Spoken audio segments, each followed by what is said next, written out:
Welcome to the show that teaches you the things your parents and teachers are too afraid to. The Helios blog. Today, on Piers Morgan, is the United States being gaslighted? Interesting question. The reason she's alone is because she's difficult. Women are not accepting the bare minimum. Women fuck men they respect. All the women who say things like, I'm strong, independent, I don't need no man, like, y'all impress me. Women just gaslight each other and say what they want to hear.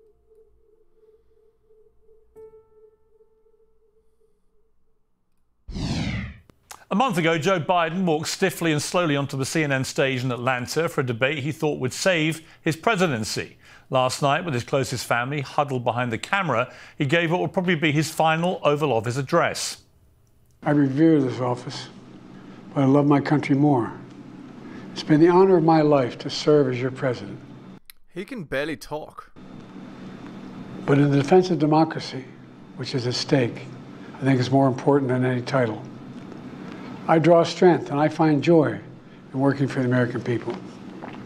But this sacred task of perfecting our union is not about me. It's about you, your families, your futures. It's about we, the people. Well, the heart may have been there, but it wasn't a rousing or inspiring speech. Biden can't really do those anymore, and that's, of course, the big problem. The president visibly waned even during a modest 15-minute address to the American people. And the many people expecting answers on exactly why he quit the race or why he's fit to remain president for another 6 months were left with only more questions. There were a few trademark fluffs. There were 6 different references to democracy and why it's so important to save it. There was an almost laughably optimistic list of things he expects to accomplish in the remainder of his term, ranging from Supreme Court reform to curing cancer.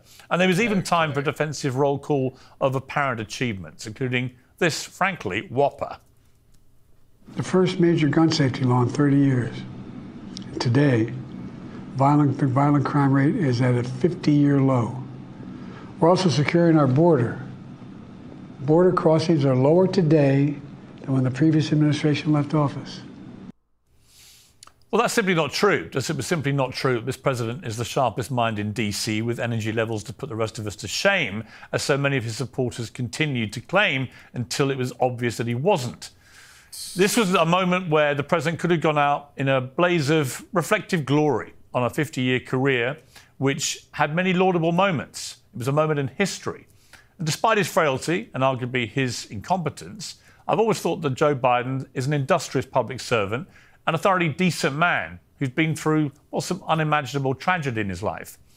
But this speech just left me feeling a little sad. The time for Biden to leave with honour passed a long time ago. And at the bitter end, only his wife and Harry Sisson, one of our guests today, were urging him to still cling on. And Joe Biden did not pass the torch, as he put it, to Kamala Harris. He was torched out of office by donors and grandees who decided he couldn't win. Everybody else knows that. Yeah, that's, of course. Everything else is just wishful thinking. Just an hour earlier, the man who knocked him to the canvas in that CNN debate was working crowds at another packed rally. A stark contrast was a reminder of why Joe Biden is no longer in the race. You know, it could be caused when they call you a threat to democracy. You never know what causes it. I'm a threat to they're a threat to democracy. They're a threat to our country, period. Well, during the president's address, Trump posted this photograph of himself looming next to a screen on his plane, like a hunter with a trophy kill. But how he must wish that Biden was still his opponent. Many people speculated that Trump was a changed man after surviving an assassination attempt. Humbled, emotional, even unifying. Nice, even. There's nothing like fresh meat to reawaken the old Trump senses. In a 60-minute diatribe, he said that Kamala Harris would be the worst lunatic ever in the White House, with policies that make Bernie Sanders look moderate. And in what became a day of 3 consequential speeches, Israeli Prime Minister Benjamin Netanyahu was given a hero's welcome for his appearance in Congress. May God bless Israel, may God bless America, and may God bless the great alliance between Israel and America forever.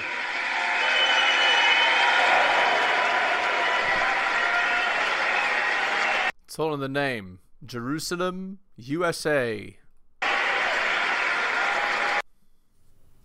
Netanyahu may be wildly unpopular back in Israel, but US lawmakers welcomed him like Churchill.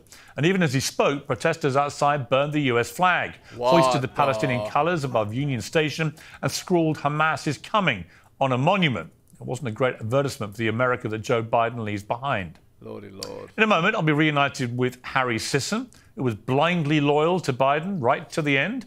But first, joining me from Washington, D.C. is pollster and political strategist Frank Luntz. Frank, great to see you.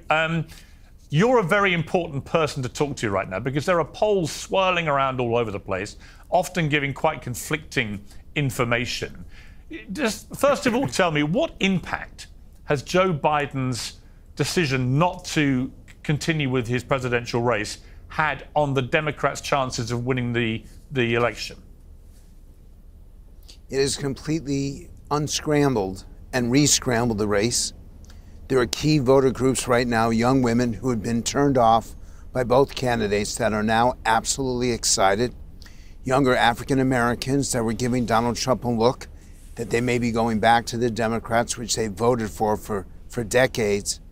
It doesn't change any of the states. It doesn't change the basic parameters of this election, but it does make it closer. And make no mistake, when you raise $80 million in a single day, when you get thousands and thousands of people signing up to volunteer, you take that seriously. You see the significance of it.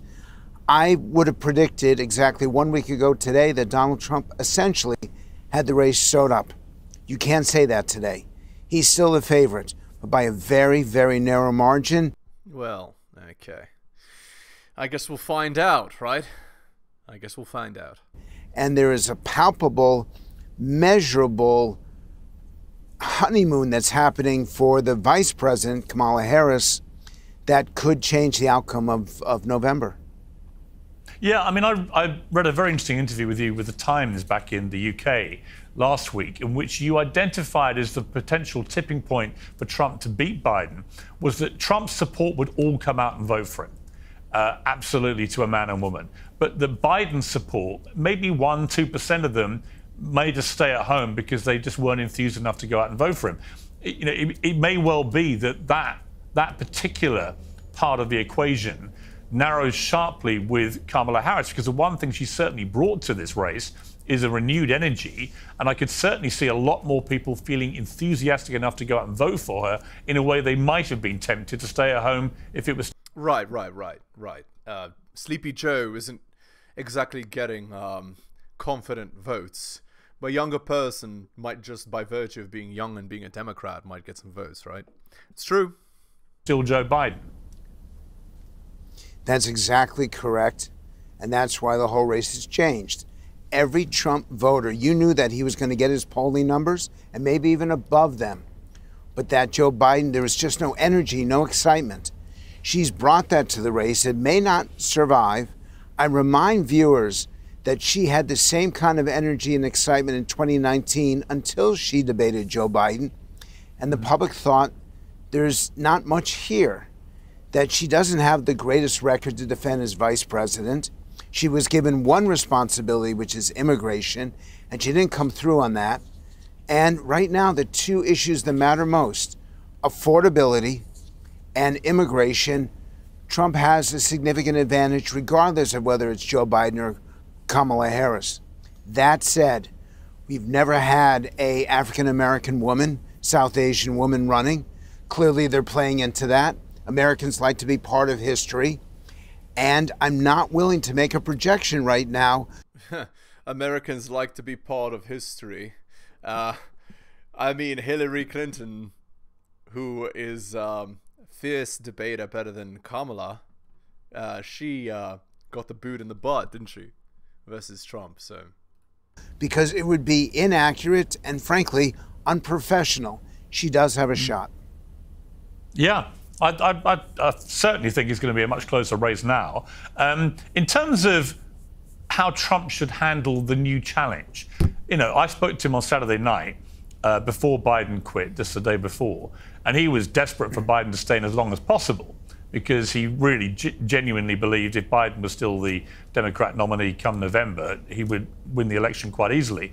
But he did say that given the extraordinary series of events in just the last 3 weeks of this race, that 4 months is a very long time in this race, which it is. I mean, certainly the race that everyone said to start with was boring. These two old guys duking it out again has become one of it's the second wind. the most electrifying, surprise-ridden races in American presidential history. If you were advising Trump, how would you handle the new challenge? I would simply tell him to take a very long vacation. Go to one of your golf courses in Scotland and just get away. Donald Trump is Donald Trump's biggest opponent. The words that he says does bring people who never voted Republican before to consider him. And it's not a typical politician's rhetoric. That said, you're running against a woman who has a professional career. The female population has been really energized by her campaign, and it's only been 4 days. And he is too likely to say something that's too offensive that actually hurts him and backfires. And I don't believe that there's anyone around him that says to him, dude, calm down. It's a little bit different. You can take Biden apart. You can't treat her the same way you treat him. Now, he got away with it with Hillary Clinton because voters thought of her differently. My advice to him would be to tread very carefully and to make sure that all of your communication is based on fighting for the American people, not fighting against the vice president. That's not going to happen. That's not his style. And that's sometimes very hard for him to do. Yeah, I mean, it's interesting. There's a clip of him talking about whether he should stay nice in the race after the people saying after the shooting he suddenly became Mr. Nice Guy. And he said this. You know, I was supposed to be nice. They say something happened to me when I got shot. I became nice. And when you're dealing with these people, they're very dangerous people. When you're dealing with them, you can't be too nice. You really can't be. So if you don't mind, I'm not going to be nice. Is that okay? You know, I mean, it's an entirely predictable response. And I've been watching his rhetoric in the last couple of days in particular. He's been actually pretty well on message in terms of going after Kamala Harris about a number of things from her record, which are pretty juicy bones for him to gnaw on. But he can't stop occasionally saying she's dumb as a rock and she's going to be the biggest lunatic ever seen in the White House and stuff. I think it's that kind of language which he just can't stop himself using, but which actually ultimately could be self-defeating, because she's going to come at him repeatedly with all sorts of ad hominem attacks from he's a sexual predator, he's a con man, he's a fake, he's this. We know all this. If he could somehow find it in himself to rise above that fray a little bit and stick purely to policy attacks, I think it would be more effective for him. You're right, but he can't. He produced, I saw the original 45-minute speech, I saw the text at the convention exactly 1 week ago, and it's amazing that it's only 1 week ago. And it was a really strong, very powerful, I've seen every convention speech since 1988. This truly was one of the best. But that's not the speech that he delivered. The fact is, the other 45 minutes that he ad-libbed, that he threw stuff in, hurt his credibility, hurt the idea that he was a unifying candidate. And that's what he does every single day. He delivers some really powerful, effective attacks that voters shake their heads and say, yes, I agree with that. But they're always surrounded, they're always punctuated with some offense, some insult that causes people to recoil. If he doesn't figure out how to do this right, he could lose. And so the question then becomes, with what I would say to the president, sir, do you really want to win this? Or do you want to lose two different races? It's up to him to decide what Donald Trump shows up at these rallies and at whatever debate they have. Does his decision to choose J.D. Vance as his running mate now look a good decision or not so good in light of the fact Joe Biden's no longer in the race? For a lot of people, it doesn't look as good. To me, and this is probably the most important part of this interview, there's a segment of the population that no one's talking about, and I don't know if it's because they don't see it. And I call them paycheck to paycheck voters. 24% of America, so it's significant. And it's in every state. people who literally have trouble making ends meet at the end of the week or end of the month. Traditionally, they vote Democrat by 2-to-1 or even more. Donald Trump has made that margin. He's up in the low 40s among these people. Republicans, if they get that vote, they never lose.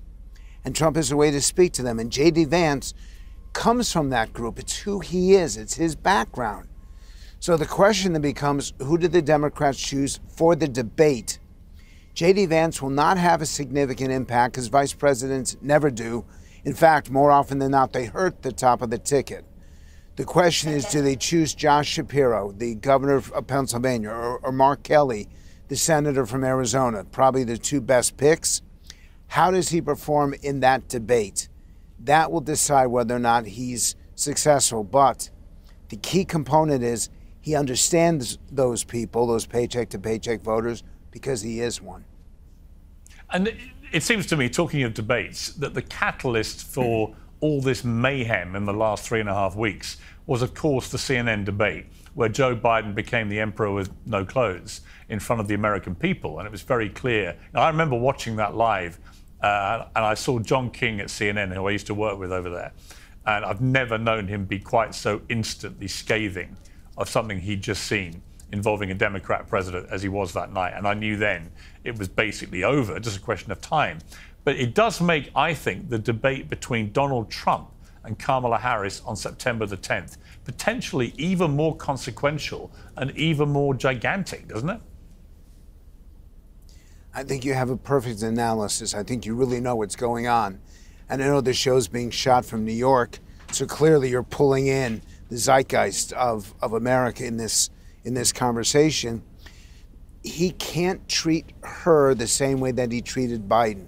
He will not be given that benefit. And in the end, the rules that Biden forced on him turned out to work in his favor because you couldn't hear his comments, the constant undercutting as Biden was speaking.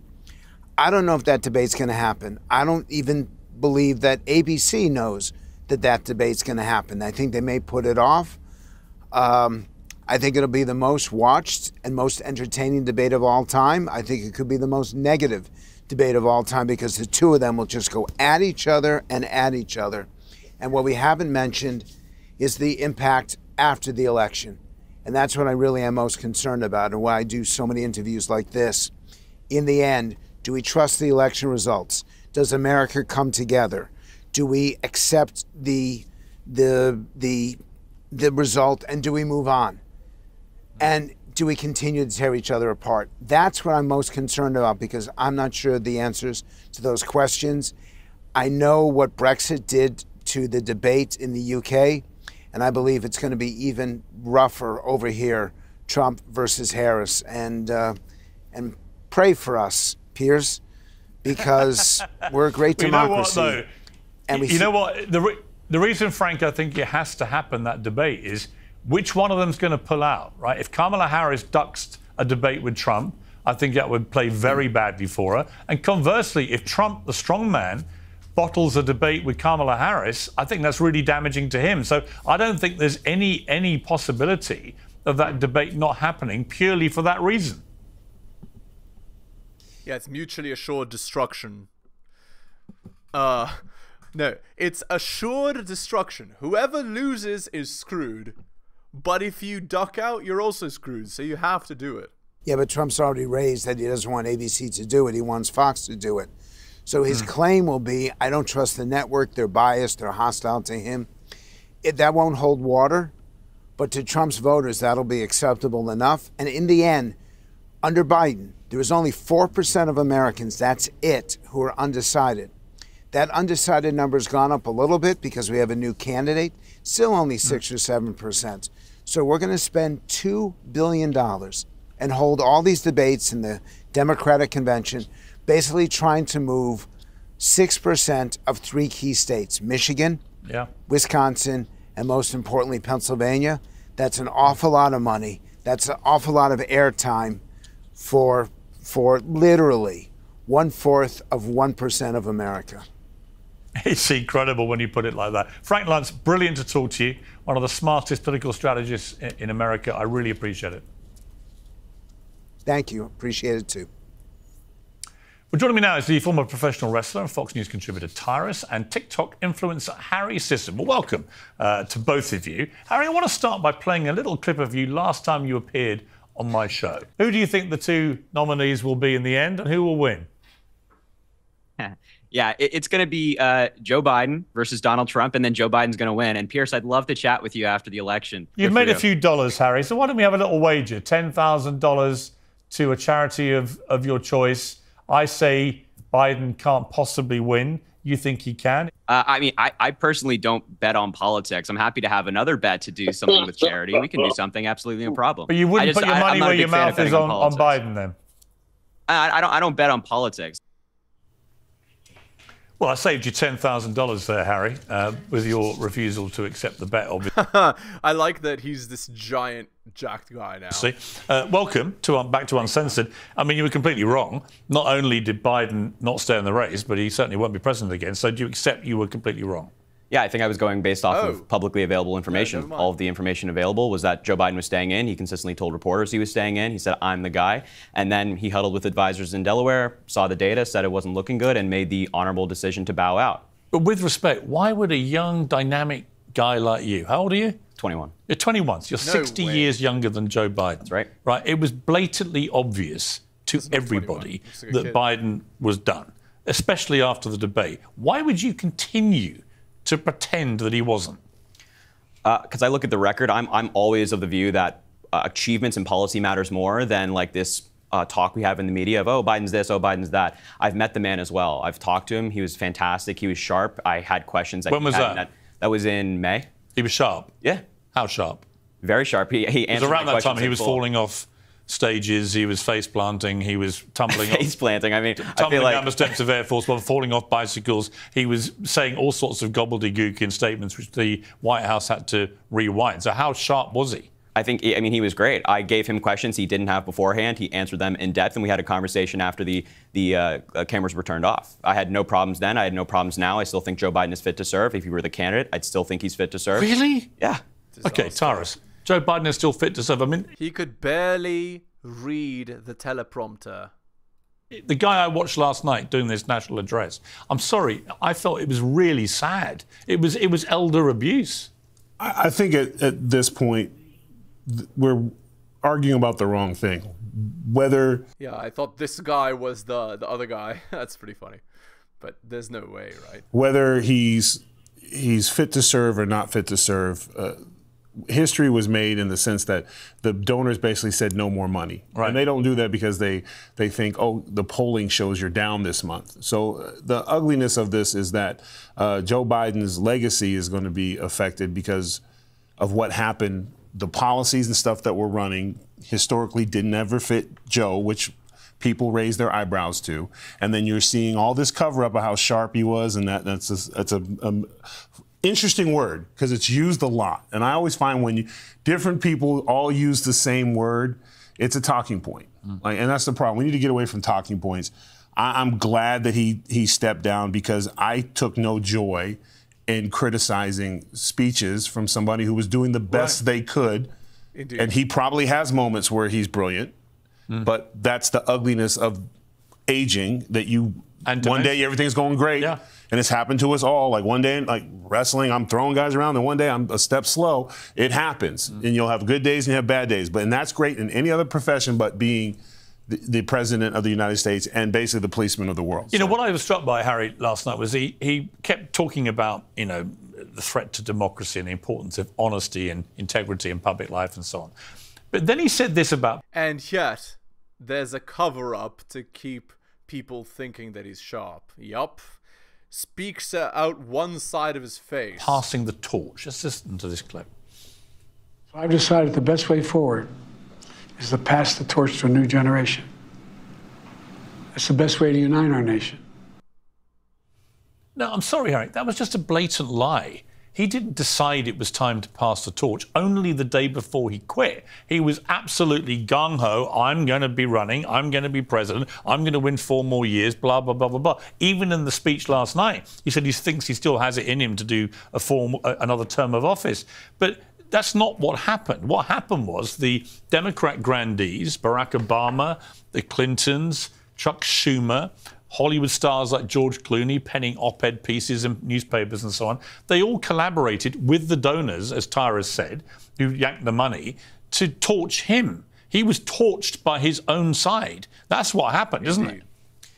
I mean, I think it's a combination of things. I think that there was obviously concern among party elites, you might call them. I don't know if that's the word. But well, there was a concern. There was a poll came out on Sunday morning saying he was 7 points down in Michigan. Right. As Frank Luntz said, one of the 3 crucial swing states. And at that point, bang, the rope was pulled, right? But it's also it was also his decision. He could have stayed in the race and said, like, I'm the nominee. I got the votes. I won the primary. I'm going to get the delegates. I'm going to be the nominee. But he looked at the data and made the honorable decision, said, no, I'm not going to. But is he that honorable? He repeated the same talking point. So this is what this kid's been fed. To do it now, I mean, that sounds great. The only let's other be honest. Nancy Pelosi walked in and said, "We can do it."